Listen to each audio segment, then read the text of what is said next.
ಹರಡೋ ಒಂದು ಎರಡು ಬಾಳಲೆ ಹರಡೋ ಮೂರೋ ನಾಲ್ಕು ಅನ್ನವ ಹಾಕೋ ಮೂರೋ ನಾಲ್ಕು ಅನ್ನವ ಹಾಕೋ ಐದು ಆರು ಬೇಳೆ ಸಾರು ಐದು ಆರು ಬೇಳೆ ಸಾರು ಏಳು ಎಂಟು ಪಲ್ಯಕ್ಕೆ ದಂಟು ಏಳು ಎಂಟು ಪಲ್ಯಕ್ಕೆ ದಂಟು ಒಂಬತ್ತು ಹತ್ತು ಎಲೆ ಮುದಿರೆತ್ತು ಒಂಬತ್ತು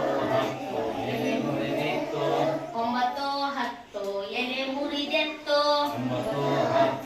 ಎಲೆ ಮುರಿದೆತ್ತು ಒಂದರಿಂದ 10 ಹೀಗೆ